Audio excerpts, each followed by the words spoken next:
Yeah, I've learned very quickly about DGen, and I've gotten to play with it a bit. And before we get into it, and I'll start grilling you here in a second, but I wanted to make a note of the receptiveness that you had directly as like a founder, and I really want to give you kudos. And this is by no means pandering. I'm not trying to pump your tires too much before we begin, but I was onboarded onto Farcaster exactly like to the date. I think it's been a month. No exposure to it, knew nothing, kind of just went head first into it. And the community was super friendly, as everyone knows. But then I started asking questions and I started seeing this top hat. And I'm like, the F is that? Like, what is that? And because I genuinely, forgive the ignorance, I had no idea what DGen was. Yeah. So everyone put me onto it, shared with what it was, and your community immediately started tipping me. And I'm like, I don't understand this concept. Again, day one on Farcaster, and then started seeing the makeup of it, and then I started to catch on, saw the vault, saw the protocol, like saw everything that you were building out, and immediately was enamored, thought it was awesome. And I just reached out and said, hey, I would love to have you on to speak further, learn more about it for those that don't, that may in the future stumble upon this podcast, want to learn about DGen and go from there. But before all of that, I tend to do this with the guests that have been on so far, is just ask your journey from, pre Web3, how you got in, and we can get into like where you've started out and where you are today. Yeah, so I've said quite a lot on some other podcasts, sort of like about like me growing up and things like that. So I might not go into too much detail here because I think there's a lot of that out there. But yeah, I was a skateboarder. I grew up in LA. Then I sort of went into like dance music, electronic music back before like raves were really popular. EDC was like a big festival and things like that. So I like being in the underground. I like sort of being in things that were not super popular, but they then sort of usually took off. So skateboarding wasn't like a super popular thing to do. Now it's sort of migrated from the X Games to Olympics and things like that. So sort of caught on early there. Same thing with sort of like the EDM techno stuff. Really liked it, thought it was interesting, got into DJing, did that, was in the scene, and then it sort of went mainstream. David Guetta and all these other guys started kind of like pushing it out there. So yeah, I've had the luck to sort of be in these like weird places that I just really like at the right time, early enough that it's not too early, but it's not too late. And then kind of seeing it all like blossom. So I think that's sort of been my strong point. I got into crypto in college, so that was like about I'm 35, so I don't know, like 13 years ago, maybe We're a maybe rare 15. breed, by the way. We might as well be dinosaurs. I'm 33. So, but anyway, keep going. I'm sorry. Yeah.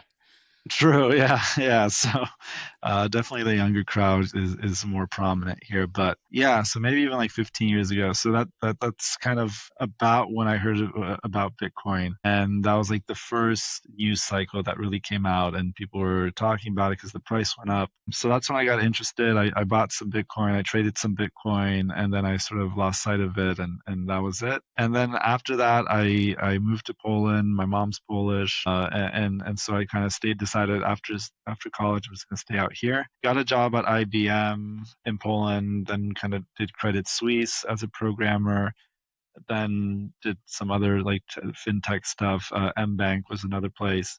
And then I went to Hedgehog.app, which was a YC incubated company. So that was really cool. And that was my first time at a startup. And I'd always wanted to do that. And it just so happened that that was a crypto startup. I wasn't intending to be at a crypto startup. I would have went to any YC company, to be honest. That was cool. And I really got into what we were building. That company no longer exists, but that ended for me in November of 2023. And I was like, okay, it's been a decade of me being a programmer. Let me give something else. Let me give my own thing a try. So that's what I did. November I took completely off, didn't do much. December of that year, I started building things and completely was not thinking that DGen was going to be the thing. It just so happened I was in the DGen channel, and then meme coin season kicked off, and I was sort of at the right place at the right time. And I saw things were kind of forming, that this wave of tokens and stuff was being formed. And so I created DGen, and it was perfect. We rode the wave. And now we're here with a blockchain later, building a new app. a million DGen wallet holders on Base. We're on Coinbase, Bybit, Binance Futures, Revolut, which is a big app out in Europe. Yeah, it's been crazy. So that's sort of the journey. No, I appreciate it. All right, cool. Nice. Thanks for having. No, I'm kidding. But there's a lot that I want to unpack there. First, to start, I think one of the things that immediately stands out about your personality is the counterculture, almost like punk anarchist, like F the man. And I love that because I tried to skateboard. I tried to get into it at an early age.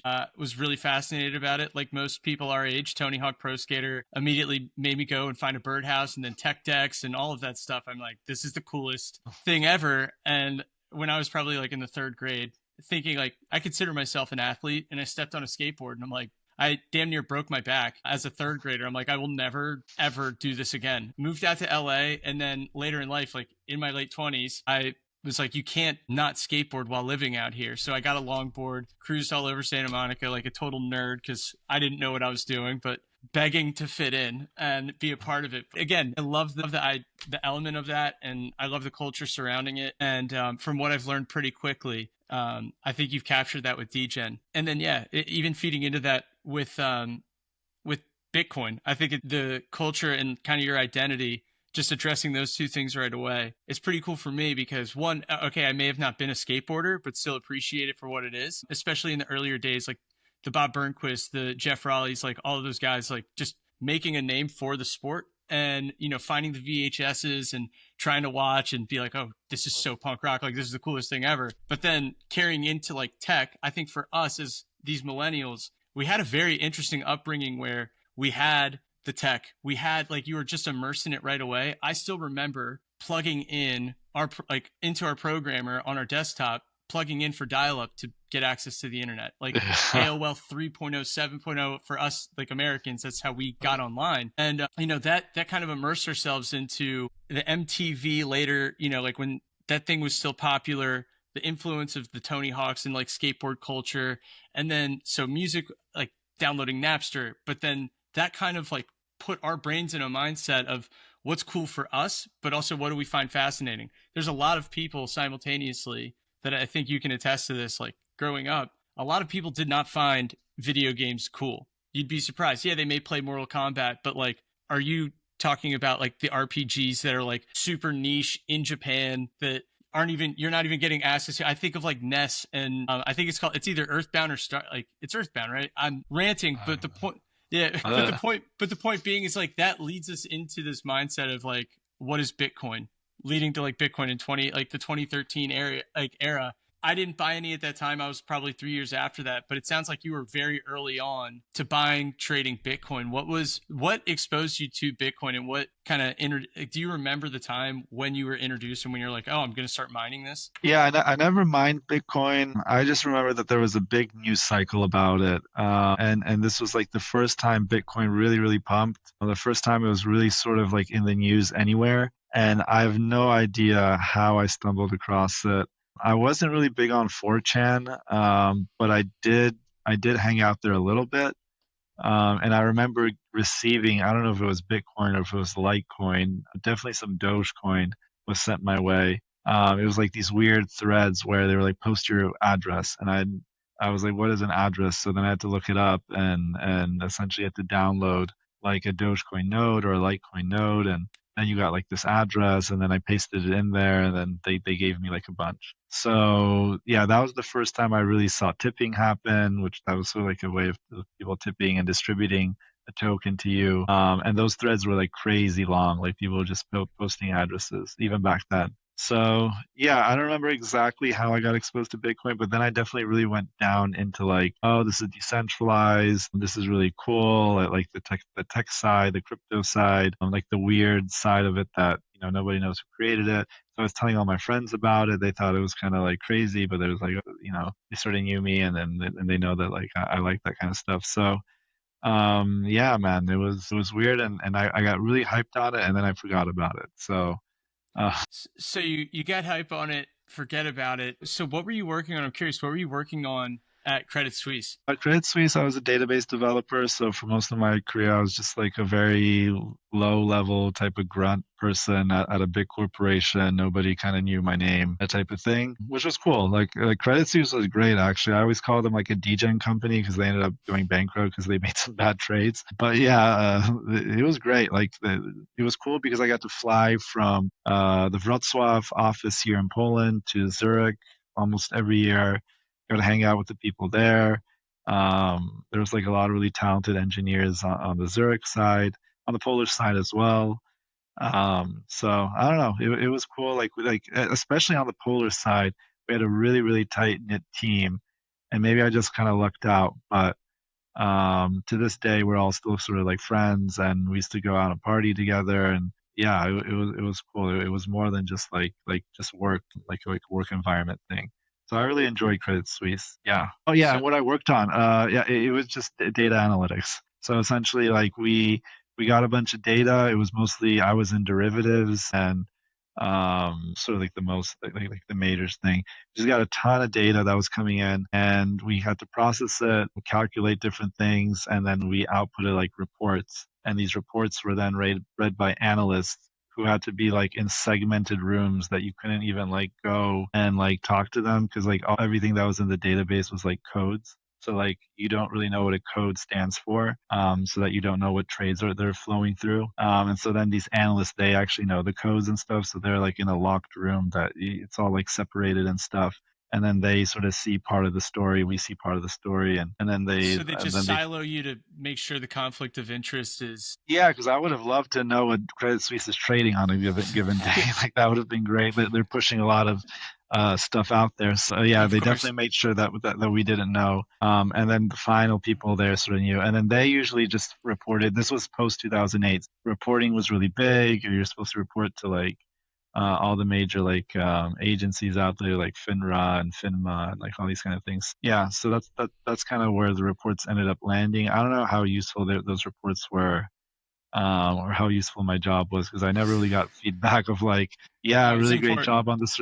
Yeah, you never know because you don't get the feedback. Like, you don't get feedback from like an analyst or someone like, oh, this really helped us, or like this was really great. You just don't know what happens with the data after, which was like something I never liked. Yeah, Just from like the culture of those bulge bracket tier one firms, you're just a cog in the wheel. You alluded to that earlier. They don't care about your name. They don't want to build a relationship with you. It is a transactional relationship from my, at least from my experience. And yeah, it's just cool. So I think it's really fascinating that you work there, you're a data analyst working for like one of those big institutions. And now like flash forward, you're working in a very similar capacity. You know, you're combining like the DeFi and the program. Like you're essentially putting together something that speaks to your background, and being able to put all of that together is a really it's a cool thing and a common trend that I'm seeing. yeah. I mean, just putting the pieces together. Yeah, that's kind of like what I do.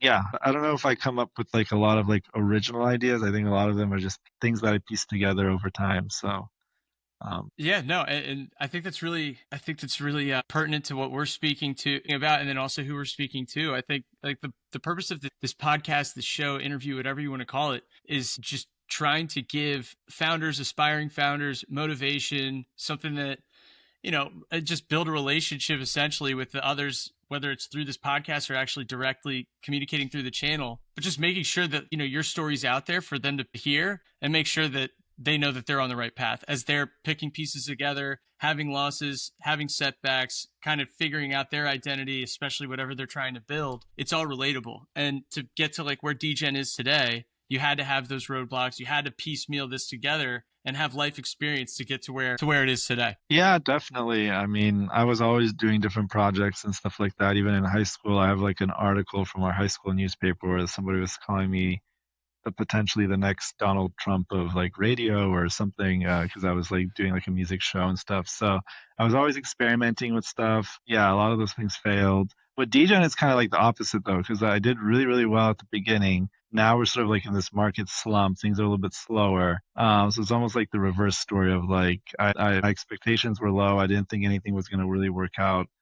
Just took 6 months off was the goal, and things took off immediately and were way more successful than I thought they were going to be. And then after like a huge like success round of like a few months of like going to like 1.7 or $2 billion market cap, then like a huge ride down to like a hundred million market cap, which is where we're sort of at now, or like FTV. And so that's been like a roller coaster. And then like now kind of figuring out, okay, what's the next thing? What do we do? Is it just the market? You know, things like that. So I think the ups and down, I think we started from a big up and now we're like a little bit down. And then hopefully ahead of us is another like nice upside. So, but anyway, I'm just happy to be here, to be honest. I never expected to be here. So Yeah.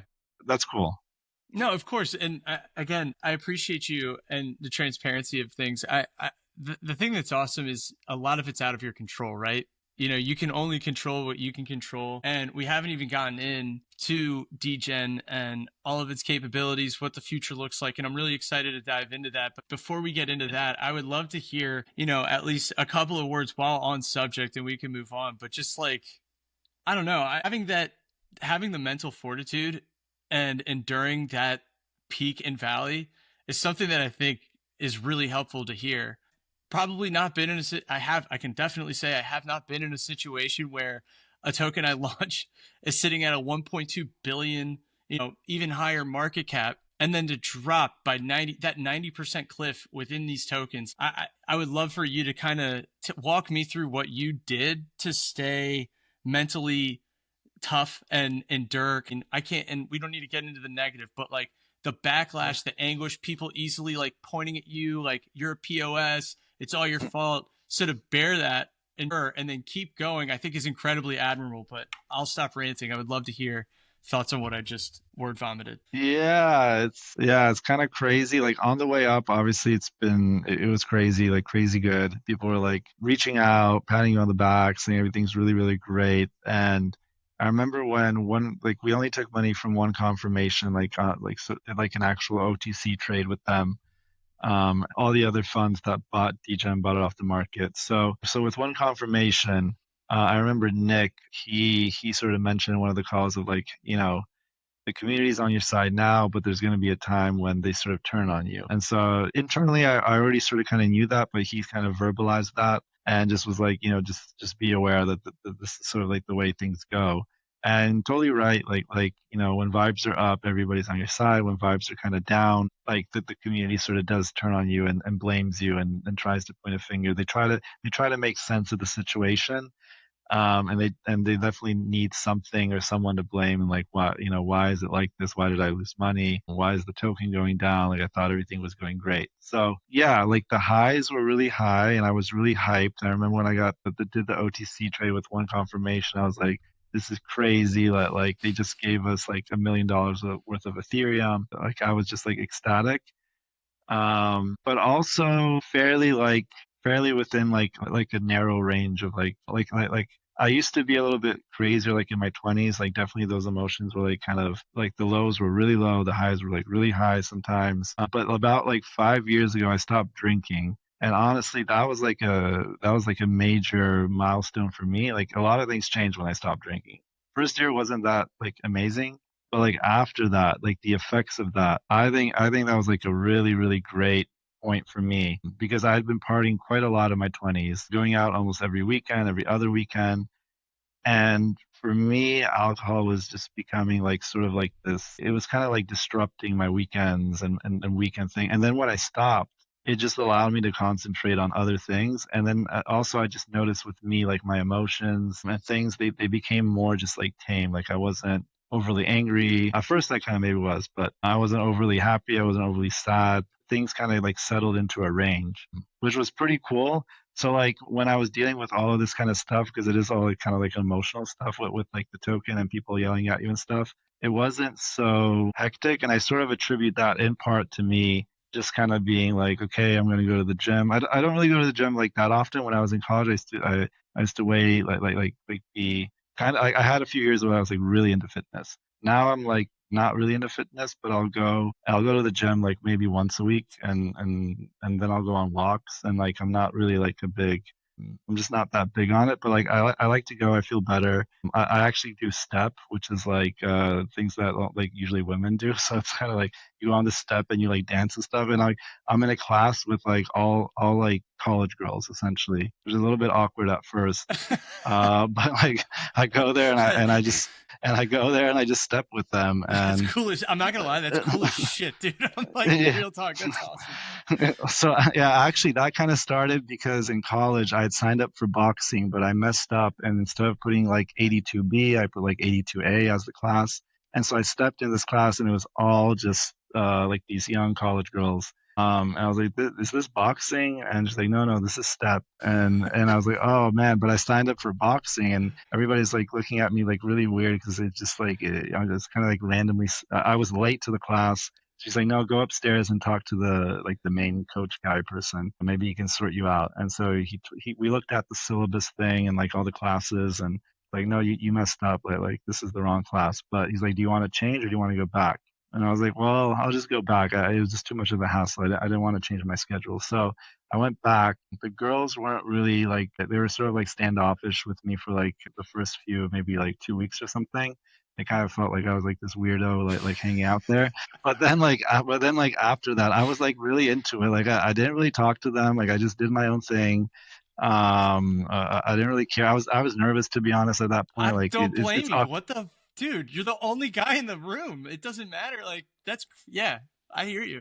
But that was actually awesome because I was doing the step thing. I was actually a really good workout, surprisingly. So I was getting like this crazy workout, and then like they really warmed up to me. So then they were like really nice, and it was cool because I wasn't like the best with women back then. So that was nice. That was a nice intro to that stuff. And recently, I just Are you went back still into doing step.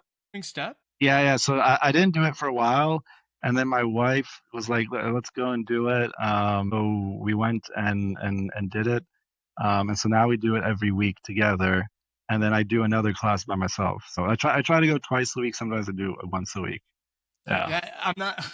I did not expect you to tell me that you were in this step, but that is so cool, genuinely. And when I like seriously, that's awesome. And when I was living in LA, I feel like, and you may not think so. A couple of things that I want to say. I don't want to forget this, but talking about the highs and lows of going through all of that like just bullshit, right? Like if trying to stay even keel, you're literally like it is whatever the casino ride feels like of just being hot on a table. It's that times I don't even know, like exponentially more intense in terms of the adrenaline, the endorphins, that ride from going up and down. And so I want to say first, like, congratulations on putting down the bottle. And like, it's not for everyone. Some people can, some people can't, but like, it's really cool that you have been doing that. So kudos to you on that. But then I have to say, it's kind of cool in like the redemption story for you of like, not even like related to DJ, but just you. It's like, yeah, just do step. And like, who can, not a lot of people can say that. So that's so cool. But just for like, for context of like doing workout classes and stuff like step, when I moved to LA, I would have never, if someone asked me like, hey, are you going to get really into Pilates and yoga? I would have told them, dude, you're fucking out of your mind. Like, no, I'm not doing that. And the next thing you know, I find myself like twice, sometimes like twice a day, like no joke at my peak of being like needing to find peace of mind and like going insane trying to start a company. I was going to like, I was doing ClassPass twice a day, like signing up for new studio, just joining it. And I would be the one guy in there. Yeah. And people just be like, dude, who is this like creep? You were just here. Like, cause I would end up sometimes having the same instructor like in one day. They'd be like, dude, what are you doing? Like, so you start building cool relationships. Yeah, I don't know, but I just wanted to say that's really cool that you did step. I wish I should probably look into something like that. And also not to mention, I think step's pretty tough. Like it's not easy. Yeah, I mean, the one that I'm doing, it's tough. At like she does a new choreography like every like 3 months or something. So at the beginning it's tough. Then you get your muscles get used to it. So whatever. I also did boxing by the way. So in Poland, there's like here in Wrocław, there's a pretty good gym. There's this UFC girl that's like top UFC lady. I forget what her name. But she comes here sometimes. She's not from here. I think she's from a different city. And so I did boxing here, and that was like a really good workout. But it's kind of it's a little bit tough because you're getting hit in the head all the time. So, like it is like it's a bit intense. And so after a while, it's like, oh, this is like yeah, it's like I still like box, so I still like the punching bag. So I'll do the punching bag sometimes. And I do kind of want to box a little bit because I was kind of getting good at it. but then like step is a little bit easier. It's not as intense, and so I kind of like it for that because I'm not trying to be like intense all the time. But also like those are things where I'm like like my brain is activated, so I'm like doing something and it doesn't feel like I'm working out because I try to lift weights and it never works out for me. I lift weights for like a month and then I just faded. I don't know. Like there's not too much like human interaction, and I think I need that. So I need either the boxing thing where somebody's like interacting with me, the step thing where I'm kind of like dancing with somebody, I guess in a way, in like a weird way. That it just the time flies. Whereas when I'm lifting weights, time goes a little bit slower for me. But yeah, that's just kind of like my vibe. Yeah. No, I love well, not pandering. I love your vibe. I can relate. I love music too. You talking about being in the EDM, EDC, like early stages of it. You know, the who is it? The like Armin van Buren's of the world, like David Guetta, like that was college for us. And like that point of our life. So that's still I hold close. I love them. I love it all so much. I'm actually going to see Black Coffee here coming up short. I'm pretty pumped. If for those that don't know, it's a DJ. But I'll go see him, and he has a pretty cool opener for him as well. But looking forward to that. But anyway, are you still like, what's your involvement right now with music? Are you still like going to shows, or are you just kind of on the sideline? And Yeah, I haven't done any of that. I haven't really gone to shows. I listen to it a little bit. So right now, Maddox is one of my favorite DJs. I like the new like hard techno,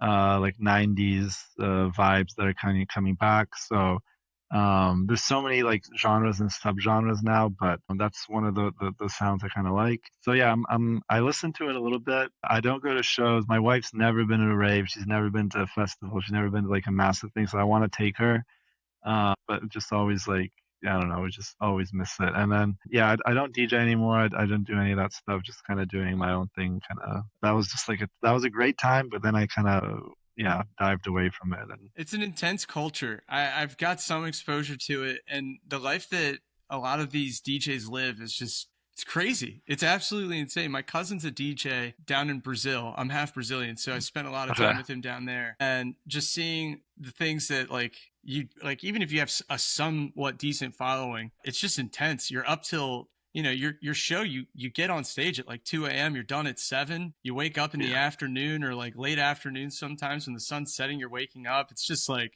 I don't know how sustainable it is. So I don't blame you at all. Yeah, it's a tough environment. You have like there's a lot of drugs, alcohol, and like people just kind of getting crazy. It's also like I mean it's cool, it's fun, like people are having fun, but yeah, definitely as you get older, I think it's a little bit tougher. But It's yeah, I time to hang mean, it up a little bit, right? yeah. I mean Armin van Buren's going strong. He has a family. Some of those guys, yeah, Tiesto, I think he was at one point he's gonna get married to like an 18-year-old. I remember. I don't know what he's doing now. Shout He out was to Tiesto marrying an 18-year-old. Yeah, I think that was like a few years ago though. That was like a while ago. Yeah. Um, and then I don't think that happened. So yeah, DJ life is like kind of crazy. They're like so devoted to it too. No, Um, of yeah, course. No, but to your point, there's a lot of cool sub genres that are coming out that, are great for going on runs, maybe doing step. I don't know. But yeah, 100%. Yeah. you We listen to techno when we're doing steps. So yeah, Yeah, yeah, for sure. But no, I think perfect segue. I'm really looking forward to the DGen app for personal reasons. I have not, for the life of me, been able to, and it could easily be my end. I just can't deposit my DGen, and I'm trying to. So like, I'm really looking forward to this app and would love to learn more about it. yeah. So essentially, the app, it's super early right now. It's like in the design sort of stage. Yeah, definitely degen tipping and the vault and the allowance and stuff. That will be a part of it. I don't know how core it's going to be to the app. It's just going to be like a part of it. Yeah, I've been thinking a lot about stuff. I'm hiring right now, so essentially. There's going to be a front end dev. I found one today. Well, I found one last week. Did the round of interviews. Picked this guy, but he can't come to Wrocław, Poland. So and this is like an on-site thing. So he's not going to be. But I have a really strong second candidate, which is actually he was actually really good front end. This guy was just more well-rounded. He also had some back end experience. So anyway, there's going to be a front end guy. Hopefully this guy comes on, which is like really great. We have a really great UI UX designer that also I did unit interviews with.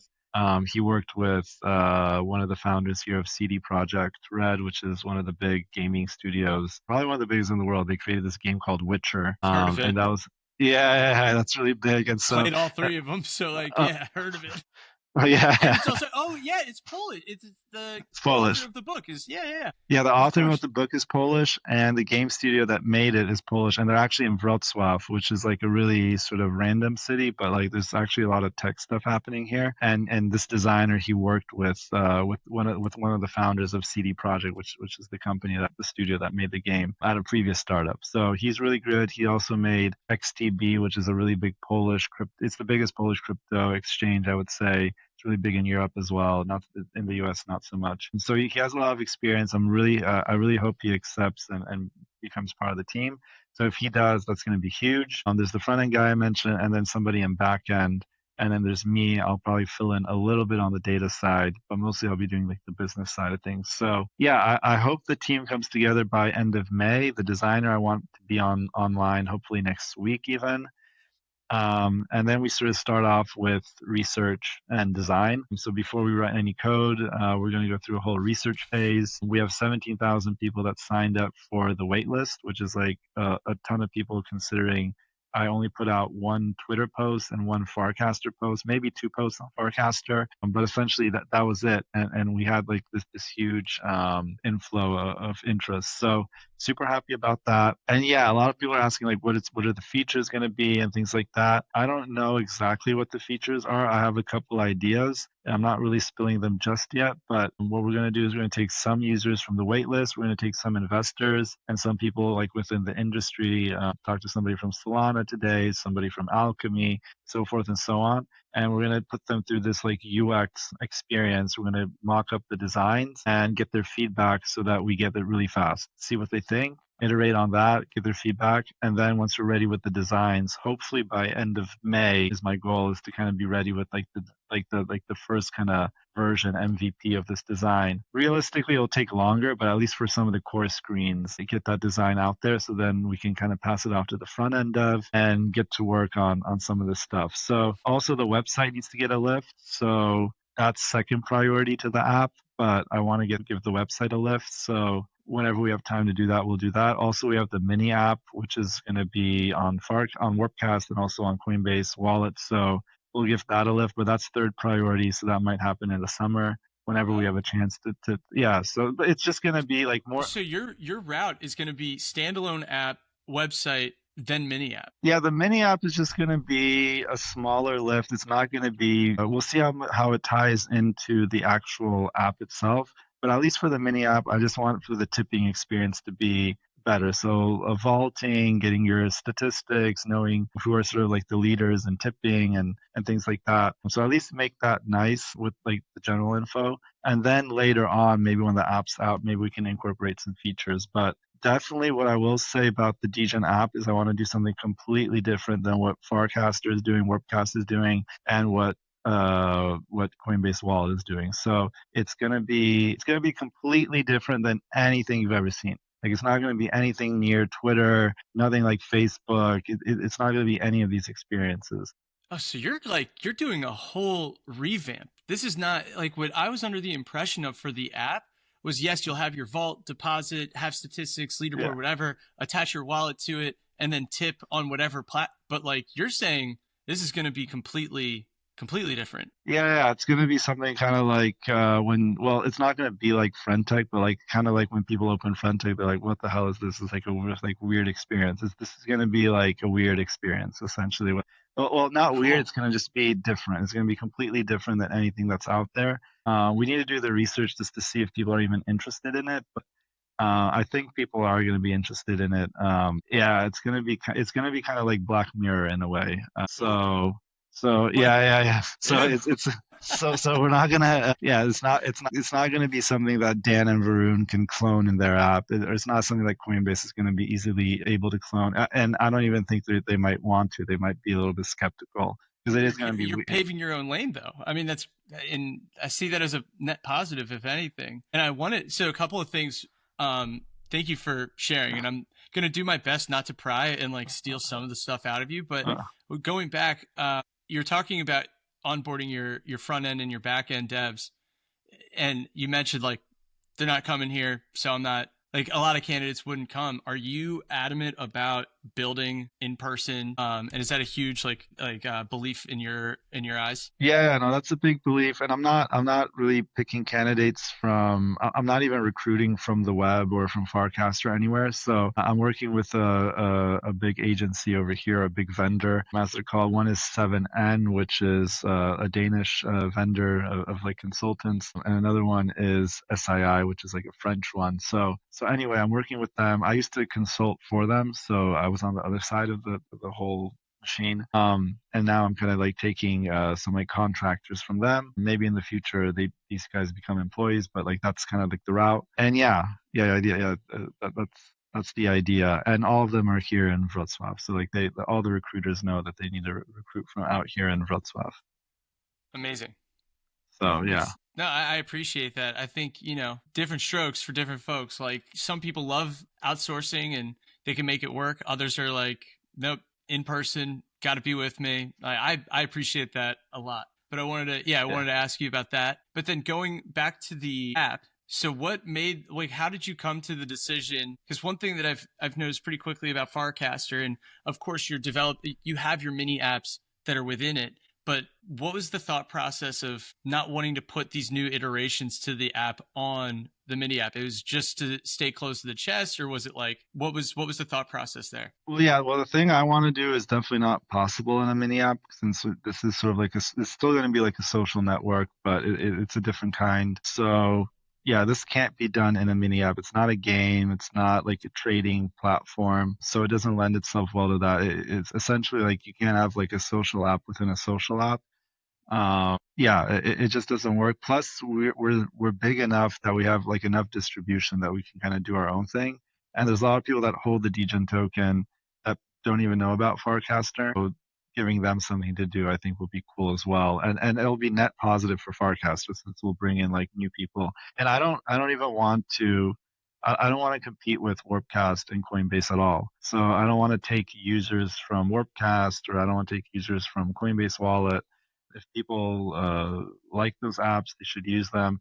And this is like a net new experience. So this is like a new app that you can kind of use that you can't do the things in our app that you'll be able to do in Warpcast. That's the goal. So yeah. Well, I'm really freaking curious, and like I'm like, all right, so well, please freaking tell me right now. I'm pumped. No, that's so exciting. And so you said the release is going to be at the end of this month for the beta of the mini No, app. so that will just be the UX UI, complete no code, just like kind of like in Figma or whatever program the UX UI guy uses. Yeah, if you're interested, definitely I can have you as sort of like this beta tester. A hundred Um, percent, I want to do this. Are you kidding me? Yeah. Like I'm a holder. I want to see this. I want to play with it. I'm putting you on the list right now for I have Hell a yeah. couple of people out here. Let's go. So I'll definitely get you. And yeah, the UX guy is just gonna have like standard questions that he does and kind of like get a feel for does this make sense? Are these features that people want? Generally, I'll speak about an idea that I probably won't do. So like one of the ideas I kind of had was Warpcast and Coinbase Wallet are leaning more into like the mini apps. I'm not a super big fan of mini apps myself. I don't really use them and I haven't really used them on Telegram, and Telegram's had mini apps since forever. So I think it's an interesting experience. It's cool to have that on the feed. I don't know how many mini apps are really going to do like that well. Maybe there's just a handful and that's enough. But regardless, that's just not like something super net new for me from my side. Like at least I'm not. I already saw Telegram had that capability, so it's cool. I like that it integrates with the wallet. I think that's kind of cool where you have like, okay, social and finance combined. So I was sort of thinking about, okay, well, there's sort of like three spheres for me that are interesting. So one is, okay, mini apps, which, like I said, is less interesting for me, but I understand that's like a sphere. Another one is like trading. So potentially somebody could create a Farcaster trading app. And can try and combine social with trading, like maybe like a Robin Hood with social or something, because that's like what Wall Street Bets does in a way, where They just post Robinhood screenshots. They talk about it. They socialize around trading. So maybe that's like something that's happening, and Zapper is doing that with their sort of beta, which they haven't really debuted their app yet, but they have a beta. There's also Friends, Frens by JP, who he's sort of doing that too, where you have like a chart and you can see when your friends bought a certain token, when they sold a token. It becomes a little bit more interactive in that sense. So there's some people already working with social trading, which is kind of cool too. And a lot of people, I think, had the same ideas. So we'll see where that goes, and you can kind of make money off that as well, I think. And then like the third place for me, which is more interesting, is like AI. So I'm a little bit interested, and so it doesn't really fit into crypto per se. I don't know how we're going to slot things in, but I think that's sort of like the third sphere of like social AI, and then maybe some crypto for some of like the rails. And so one of the things, for instance, on Warpcast or wherever Farcaster is you have like Clanker, you have Banker, you have Bracky, you have all these AI agents. And there's not really like a good place to like, first of all, see like all the agents. Like ChatGPT has this section called GPTs, and you go in there and you can see like Expedia has a GPT, and like all these other companies have all their GPTs from their own data sets. And I think that's kind of cool. And so one of my initial ideas was, okay, let's create like a mini app store for all these AI agents. And then also when you sort of like at Clanker, you don't really get any context. Like you don't really know, okay, I've heard it. Okay, so now I found Clanker in this app store for AI agents, but I have no idea what options are available to me. So then you could potentially try and create like a chat or something along those lines, which kind of like hints at, okay, Clanker has these options, and sort of give people more context of like how can you use this agent and make it more useful to you, and then help you post it on the timeline and things. So that was one of the ideas I kind of had, but still, I just don't think it's that unique. And it's really easy for just Warpcast or anybody else to just kind of take that idea and run with it. So, sure, I think that will happen. I think Coinbase will probably do something like that. Warpcast will probably do something like that if AI has become like a big thing. But then there's this new idea I have, which I won't share, which is which has something to do with like agents a little bit. It definitely has something to do with AI, and I think it's pretty cool. And so I don't know if this iteration of my idea is the right one. Maybe there's something else. Yeah, I'm gonna mess around with it and see. It's awesome. Thank you for sharing what you were able to share. But going back a little bit, the decision of not building on a mini app, this is going to be too big. It just doesn't fit. Also, so you mentioned that Telegram has mini apps as well. And being that if you're in Web3, you have to have Telegram, you have to interact with it. I gave mini apps a shot on Telegram, and frankly, like it was just a nightmare. Like it just, the UX UI on that was just so brutal that it just didn't make sense. And then, about a month ago, I stumbled into Farcaster and I was like, oh, Warpcast, they did something right. And so for you to have the wherewithal and say, okay, like they've got the mini app thing down. They could take this idea, they could do that. And then kind of playing 3 steps, 4 steps ahead. Okay, someone's eventually going to do this. And I just don't have the desire to. So I want to do something, in your words, not mine, weird. I'm all for that. Yeah. And I think weird and different and counterculture, unconventional, those are the things that, I'm not sitting here saying, oh, this is the next billion whatever idea. I'm just saying those are the things that usually catch on. So yeah, I admire it. That's awesome. Yeah. I just want to do something a little bit like, well, not a little bit different, totally different. Do something that isn't in the social space at all.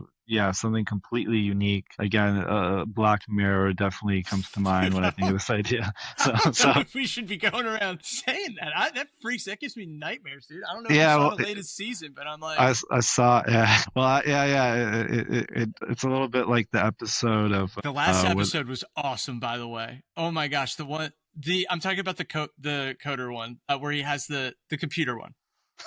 yeah, when he goes, is it that when he goes inside the game? It's the no, yeah, I think so. It's the one where the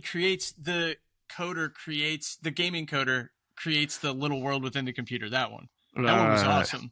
That was my yeah, favorite. yeah. Okay, well, this idea is kind of based off that actual All right, episode. And then we're cool. Then let's talk Black Mirror. That's sweet because that episode was awesome. I love that.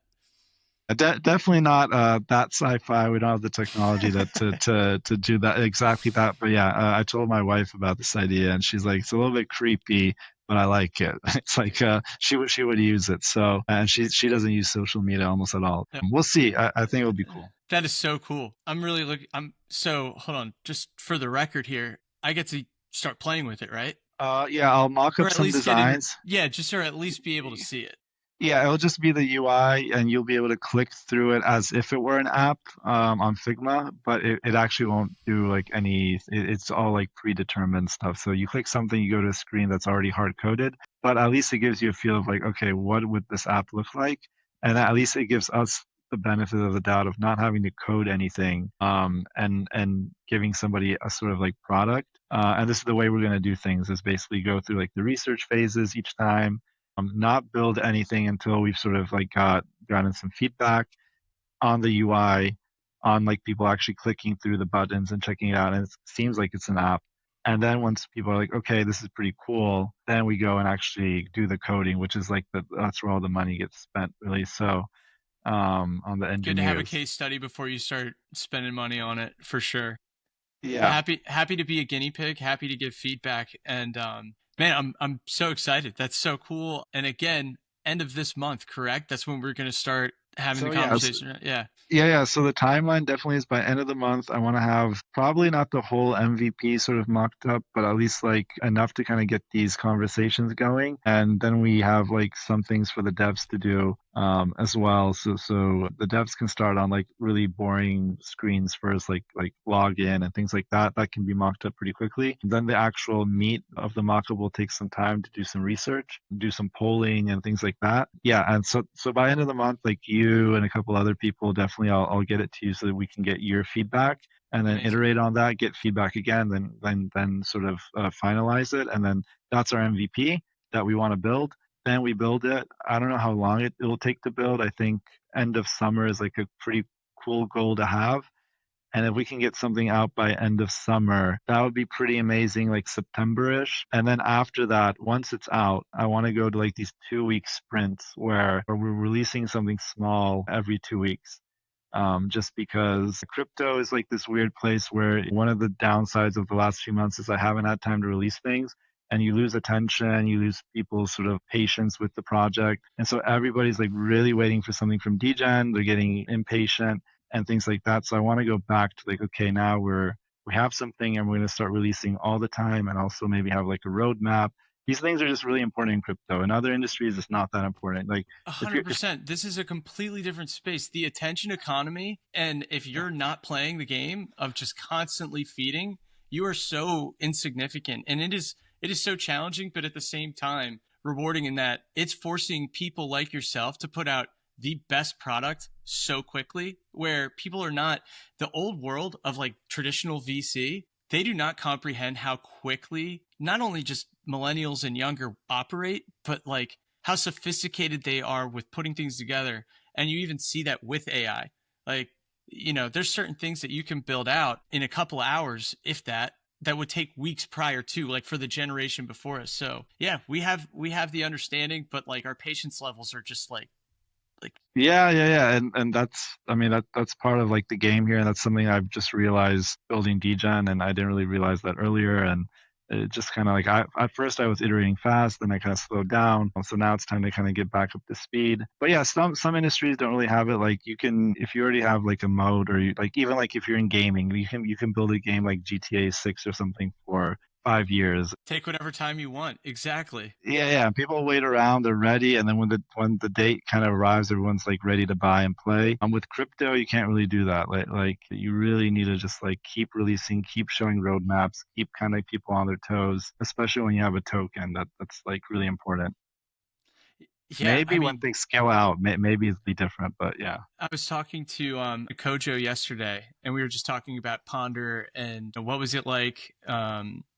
What was it like ideating and road mapping, and why didn't you launch a token? Yes, no, like. And so for you, it's really interesting because he went the stable route, and then for you to have the token and then build around the token is so, like, seriously, man, so admirable that you stuck with it. So many devs would have just walked away from projects when they hit their lows, and like just kudos to you to stick it out, but then also find the business model around it, find product to be implemented with the token. So it's just really unique that you did it the other way around. And I would argue it's way, way more challenging to be able to like accomplish that and to, establish yourself with here's the token and then we're going to build utility around it. That's so mother effing hard. So I'm really excited to see what this app's going to be. Yeah, no, I mean, also, I guess one of the other things, like the flip side of all of that, is that when you do have a lot of success at the very beginning, which in crypto happens a lot, there's a lot of like hype and things kind of go up. It's really easy to just kind of like cash in on that and then leave and be like, okay, now I'm set. And that's kind of what I could have done with DGen in a way where DGen, yeah, I went to like to like 100%. You could have walked out. Like you could have, when yeah, things got tough, you could have bailed. And also to be doxxed, to be a yeah, dev, like it's, dude, yeah. I'm really glad. I'm super thankful to have you on here. I mean, it's really admirable what you've been able to do and endure. Well, Sorry for my yeah, rant, but yeah. yeah, well, I guess I'm also talking just about the flip side of like even with like friend tech, like Racer walked away with I don't know 20, $40 million or something, and with DGen I probably could have walked away with quite a nice sum as well. And a lot of people are in that sort of not a lot of people. There's certain people that get that success really quickly, and you're able to walk away with like a nice, let's say, paycheck. And then you're kind of like, well, what's the motivation to continue? I didn't do that because also it's not, Trump hadn't won at that point. Legal counsel was telling me different things and like, let's keep it safe. Let's do vesting. Let's do things like properly. So our legal counsel is Fenwick. They're the biggest law firm in crypto. They do it for Coinbase, for I think Uniswap, for basically for everybody. They're lawyers. So I really went down the path of like, okay, that's what you guys are saying. We're not going to sell DGen at the top. I'm not going to sell DGen anywhere. Like I'm vesting 1 year cliff, none of that. So good and bad. I wish we had maybe sold some for the foundation at the peak, which is kind of like what Warpcast and Farcast or Merkle team did. They sold their shares and did a $150 million raise. And in hindsight, that was really smart. At that point, too many things were happening on my side. So it would have been a little bit nicer if we had sold some DGen on the foundation side a little bit to have a little bit more USDC. But even still, we have quite a lot. So I'm not like disappointed, but definitely the next time around, I'll know better. On the personal side, I didn't sell any of my vested DGen. I sold a little bit that I got from my airdrop, but I'm still 100% vested. The cliff ended like in January, and I can now sell a little bit of it, but I haven't done that. So I'm kind of locked in on this. But here's the thing, dude. Like, as it should be, and this is the beauty and also difficulty of what we are building here is the immediate access to liquidity. Yeah, is it very like? I mean, I could go on for days, but it's just like, yeah, you have this access. Then you're just playing this mental game of just sheer greed, and it's like instant gratification like we've never had before. So you're kind of in Yeah, this juxtaposition of like, hey, we've created something that is so beneficial for the entire world to access, money in a way that we've never seen and transact and connect with one another like we've never seen. Simultaneously, we have created another monster that we need to understand how we can combat, right? yeah, exactly. And for me, it's always been about the longer term vision. So for DGen, I hope I can work at DGen for the rest of my life. I hope this becomes like a worldwide brand. I hope that it becomes like a really big company and we can employ people and do all that kind of stuff. So I see it past just like whatever happened last year and we got to that 2 billion valuation. Maybe we don't get there again tomorrow or the next year, but at some point my goal is always to get beyond that, even to become a big company. And that's a big risk, but that's what startups are. That's what Farcaster is doing as well. They want to become like the next Facebook. So yeah, that's my goal. No, I appreciate it. Few and far between, especially someone that started a token. Do you find people that actually want to build for the long term? And for whatever my 2 cents are worth, hopefully not 2 cents, but I really look at the long term vision of this space, and I just don't see how it couldn't get back to where it was, especially because of the things that you're implementing. And I'm trying to put my brain to it and I'm kind of ideating of what you're already building. Like I'm just trying to guess here. And if it is what I'm thinking it's going to be, I don't know how it couldn't, right? If you already had DGen where it was as just this vision of a long term, like, here's the token, this is what you can do with it, but we're about to do so much more, and it reached that value. I'm just very excited to see what's going to happen in the long term. So, not financial advice. I'm not going to say anything that would incriminate me, but I will say that I have bought my own DGen. I held my DGen. I do not plan on selling any DGen any time soon. And it's not just because of the cool logo. It's because of the people that have introduced me to it. I hate the ignorance that I carry because of how prominent it is, now that I have learned more about it. But the fact that people were so welcoming, and the community that you've built, to be honest, even when I was at FarCon this weekend playing at the beer pong tournament, I was a bit, speaking of not drinking, I should probably heavily consider that after this past weekend. But after being there, the amount of people that I met that did not even know that we were having this interview and conversation, that were speaking so highly of you. But then also, because I was prodding more of like, hey, like, tell me more about DGen. The community has been so loyal, that have endured all of the highs and lows with you. And it was really cool to see. And I have a strong belief, because the people that you have brought in, I hold in high regard. Very cool conversations, very smart people, and are excited about what you are building, for sure. Yeah, man. No, it's good to see at FarCon the vibes are still up. People are still putting on hats. No, that was very cool. And yeah, I didn't make it to the Bracky beer pong tournament. I was gonna go, but then yeah, I was actually pretty tired after like 3 days of. I started already on Wednesday with meetings and stuff. But yeah, yeah, and Tim is awesome. I think he's coming to Berlin even this week. I might meet him over the summer because he's staying all summer, I think, in Germany. So, Oh yeah, yeah. that's right. He's going to be in Berlin. Absolutely. I was just talking with him. No, he's great, and that event was so cool. But I don't blame you. I mean, FarCon, I only went up this past Friday. I got there Friday, left Sunday, and even that, I was just so beat. And for the people that stayed there for like, some people stayed for like 2 weeks. Yeah. And just, I don't know how they did it. I can only do New York for a weekend, drinking or not. Yeah, I mean, that place is such a monster. So it is, man. New York, this is my first time being there. I was there from Sunday to Sunday. Really cool city, but like there's so many people. There's people are stacked on people. So it is like intense. And Manhattan is just it's just it literally is the concrete jungle of the the world. energy is so, isn't the energy so different there too? Yeah, Like, dude, I mean, you walk around, there is truly, I know this is so cliche to say it, but there is such a buzz in that city.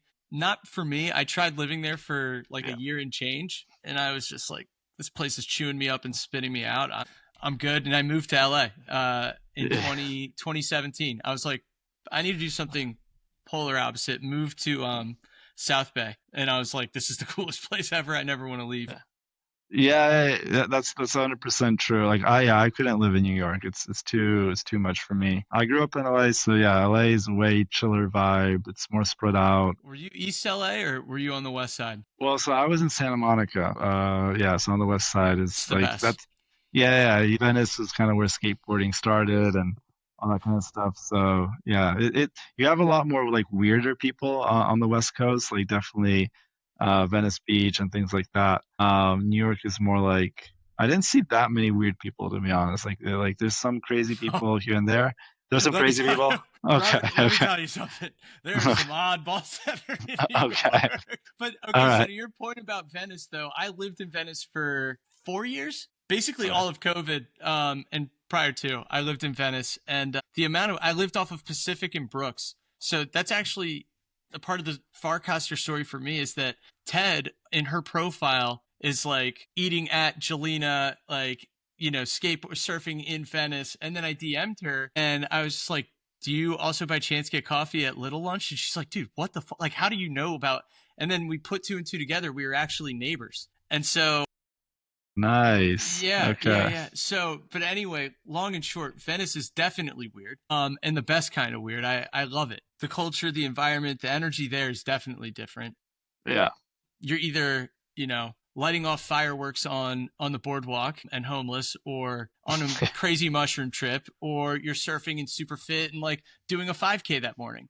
and it's all Yeah. happening at once in the same little like eco chamber. And then you're like, as you're like on a run and you're being the healthy, athletic, like, you know, fit one, and then you see these fireworks going off. You're like, what the Yeah. fuck is going? So there's just like a stimulating, crazy energy, but it just works. Abbot Kinney's super cool. Like I don't know, the energy. I do miss Venice a lot. Yeah. I grew up there, so it's like natural for me. And then yeah, I went on the boardwalk with my wife, and there was a guy riding a bike in a thong. And that's Dude, and that and then like right next to that you have like these crazy athletes just like on those like monkey bar things. And oh my yeah god, the acro people on yeah that one spot in Ocean Park that are always doing, dude, like you have yeah so many cool things going on where, especially if you grew up on the West or East Coast and then you come, it happens all the time. People are similar to me. I grew up on the East Coast, grew up in okay DC, and people will just be like, you're moving to LA? Like, oh, are you so woo woo? And I'm like, okay you don't get it. Like, come out here. And then they'll get out there and be like, I don't like this. Like, this is so weird. And you're like, eat a fucking burrito and like have yourself a time. Like, go sit on the beach and chill out. It's no, I miss it. And people on the East Coast are so like prideful of growing up in New York City or around New York City, FL, and I'm just like, dude, LA rules. I'm from the East Coast. Interesting. I absolutely loved it. I'm in Miami currently, but like, yeah, I miss LA all the time. Taxes got a little crazy, and during Yeah. COVID, it got a little weird, like really, really weird. And then my girlfriend at the time, now wife, was living in Miami and was like, you need to get out of there. And I'm like, yeah, I think it's run its course. I mean, everything was getting boarded up. Like, not to get Mm, political or anything, genuinely, I yeah. don't care to talk about politics, but I will say it got super freaking weird. Like, I love weird. It got to Uh, another level of weird where I'm like, can't handle it anymore. yeah, I remember they're like I wasn't there at the time, but my friends were sending pictures of like the riots, and then like that there was like even military out there. Yeah, it started getting a little bit crazy. Um, My last straw was when they started turning off the water in the TikTok houses. That's when I was like, yeah, I'm out. okay, yeah. That's yeah. I was like, oh, that's it. But I genuinely love it. I miss it all the time. It is interesting that you mentioned that the East Coast people see like the West Coast LA as sort of like this like weird place, and like, oh, you're going out there. But we're like the West Coast people don't even think about like, at least I haven't really had any of my friends or anybody like really think about like New York or anything. They're like, yeah, that's just something's out there. Like they don't talk like if you go to New York, no one's gonna be like, oh, you're going to New York. I was like, okay, that's cool, man. See you like in a bit or something. But if you go from the East Coast to the West Coast, everyone's like, oh man, like like there's that little bit of that vibe, like you're a weirdo. 100%. And so I'm a bit of an anomaly. When I moved to LA, my friends were from LA. So like when I moved immediately to Santa Monica, and then all of my friends grew up in Pasadena. So Mm. when I got there, I immediately fell into a group of locals. Whereas like a lot of people that move from the East Coast to the West Coast, there's like this aspiring like actor or musician Oh or yeah, people trying to make it into the industry that are from Ohio or from like, you know, middle of nowhere, South Carolina, but they have a really special talent. And the way for them to yeah, pursue it is to go get to LA. So there's a lot of these like cultural differences of people that are hanging out in LA. And I got really fortunate in that I wasn't working in tech. I wasn't, you know, in the entertainment industry. I was working at Morgan Stanley, dude. I was just working as I was a private wealth guy for Morgan Stanley. I lucked out with an internship in LA, living in South Bay, and I'm like, dude, I'm going back. I love that place so much. But back on point, people from the East Coast that go to LA are the people, and these are generalizations right now. If you don't yeah, have, and I don't want to speak in general, but a lot of the people that go there are like trying to get yeah, away from the East Coast hustle and bustle, and they don't know what they're signing up for. So like they'll yeah, be, you know, a suburb East Coast person and be like, dude, it's too like polos and preppy and country club stuff. Like I can't do this. And then they move to LA, not realizing, to your point, it's weird. And so like it takes a special kind of someone to be from the West Coast and embrace the culture that is completely polar opposite. It's hard to embrace. So no shame to anyone that has gone out there and just been like, this weird culture is not for me. I get it. But also at the same yeah, time, like for someone that's moving to New York, it's just polar opposite. If you're a couple of friends that lived in LA that moved east rather, they just got chewed up and spit out by that city where like I can attest, mm, I'm from the East Coast. New York crushed me. Crushed me. mm, So Yeah, man. But I don't know how we got on this subject, but I do love Yeah, LA. And it's so cool that you got to grow up there, especially in Santa Monica. That place is the best. I love Ocean yeah, Park. yeah. Yeah, Santa Monica used to be even better, to be honest. I feel like now California is a little bit on the decline. It'll Yeah, that's bounce sort of like a, back. I'm optimistic. I think it's going to it bounce will. back. And shout out to the Farcaster team for being there and Yeah, like yeah, they're holding it down. holding it down. And I think it's going to pop off and they're going to bring Web3 to LA. That's my bet. They're going to Well, they're I'm gonna down for start that. bringing. I'm too. I'm so excited. Any excuse to get back to LA, yeah, I'll jump on it. The minute. Yeah, man. Well, hopefully they do another FarCon there because that was actually 2 years ago. Or sorry, a year ago. That was actually pretty. That was my favorite one. Although this one was really good too. Yeah, I heard because obviously I wasn't there, but I heard this one was, and I got to participate. It was Mhm. awesome. Out of the conferences I've been to in life, that one was definitely top two, and it wasn't second. Yeah, yeah, yeah. No, no. They. It's. I think the community is just really great because everybody sort of knows each other.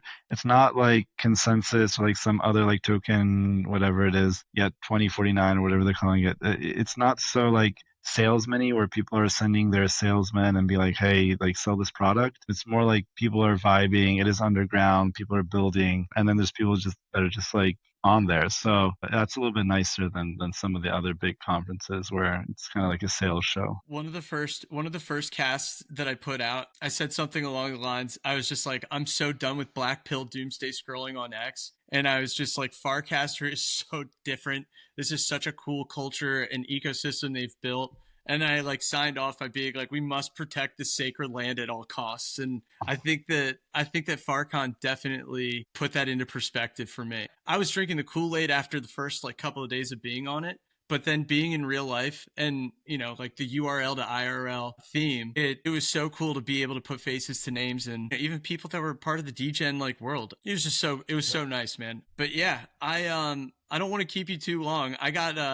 I'm actually going to see I'm gonna go to a show tonight. My wife is looking at me at the corner of my eye, like, dude, come on, like we gotta go. Okay. But yeah, I would love, Jacek, if you have the time whenever, I would love to have you back on. Maybe we could do an update here in a couple of weeks Yeah. and maybe do some updates and see how things are going with the app. Yeah, that would be great. Definitely once we get some more progress on the app, that would be like perfect. Or when we're closer to launch, yeah, get some more like feedback from you and maybe we can reveal a little bit more info. Yeah.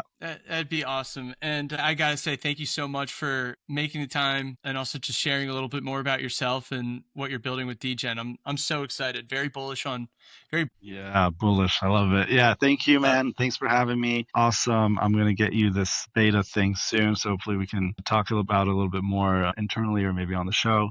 of course. And yeah, And man. whatever I can do Cool. to help, I mean, I'm happy to just, if I need to sign an NDA, I'm happy to. But That's all whatever, good.